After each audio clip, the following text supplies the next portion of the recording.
jauhkan daripada politik, maksudnya supaya yang main politik para bajingan saja,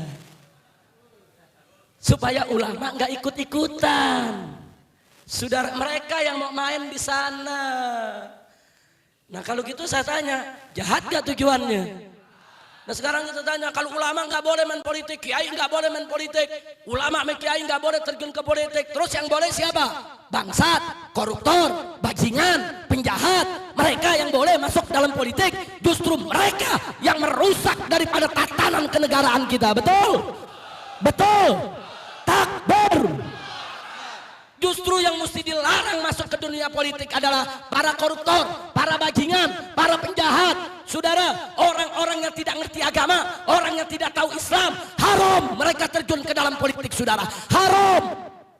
Mereka yang tidak ngerti politik, mereka yang tidak beriman dan bertakwa kepada Allah, haram terjun ke dalam dunia politik. Kenapa? Karena mereka akan merusak syariat, merusak negara, merusak bangsa, saudara, dan akan merugikan rakyat secara keseluruhan. Jangan dibulak-balik. Justru yang mesti masuk ke dunia politik orang yang beriman, orang yang bertakwa, orang yang ngerti hukum, orang yang tahu mana yang halal, mana yang haram, orang yang berakhlakul karimah, yang tidak sembarangan untuk melakukan maksiat, saudara. Jadi umat Islam mesti tegas, jangan dibulak-balik, saudara. Kira-kira jelas tidak?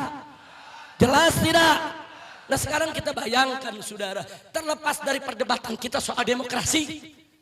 Saya nggak mau berdebat soal demokrasi itu halal atau haram, togut atau bukan togut, saudara. Ini sekarang kita bicara real fakta politik yang ada depan mata kita saat ini, saudara. Apa fakta politik yang ada saat ini? 5 tahun sekali rakyat memilih wakil-wakilnya untuk duduk di DPR.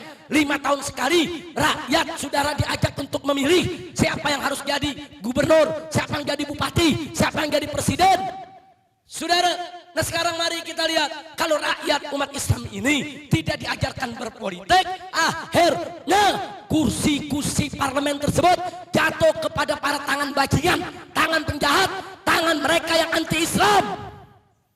Dan apa yang terjadi, saudara? Begitu mereka duduk di DPR, mereka yang bikin undang-undang. Mereka yang bikin undang-undang, saudara. Kalau yang duduk di sana para bajingan, saudara, maka hukumnya akan mereka buat, undang-undang akan mereka buat, undang-undang yang bertentangan dengan syariat Islam. Makanya jangan kaget kalau DPR kita berlomba-lomba bikin undang-undang yang melegalkan minuman keras, melokalisasi tempat pelacuran, saudara. Kenapa? Karena mereka tidak takut kepada Allah. Dan begitu undang-undang tadi disahkan, kita semua, habibnya, kiainya, umatnya diwajibkan untuk mematuhinya, saudara. Nah kalau kita nggak patuhi, kita ditangkap melanggar konstitusi. Masya Allah. Contohnya sekarang kita lihat, saudara. Kita lihat, saudara, sekarang kita umat Islam mayoritas di Indonesia, tapi kita nggak mampu masukkan satu pasal di dalam Undang-Undang Dasar 1945 lewat amandemen bahwa presiden dan wakil presiden Indonesia harus beragama Islam. Nggak mampu kita masukin, sudah. Nggak mampu. Kenapa kita tidak bisa untuk menggelar sidang umum MPR untuk memasukkan pasal tersebut, saudara? Karena kursi kita tidak cukup, karena kursi kita tidak memadai, karena DPR dikuasai oleh mereka yang anti-Islam, bukan yang pro syariat Islam, saudara. Nah ntar kalau udah kejadian begini baru marah. Wah lu kenapa orang kafir mimpin? Nah kan lu gak mau politik selama ini. Ini dia, betul, telat mikir. Kira-kira jelas gak? Jelas gak? Ini undang-undang dan negeri kita dibuat oleh DPR. Satu, melalui musyawarah. Kalau musyawarah mentok, voting, pemungutan suara.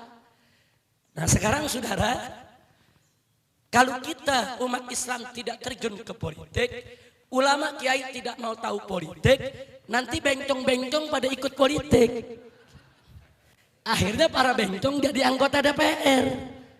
Nah begitu sampai di sana, saudara, kursi umat Islam kiai cuma 100 kursi. Kursi yang bela bencong 500 kursi.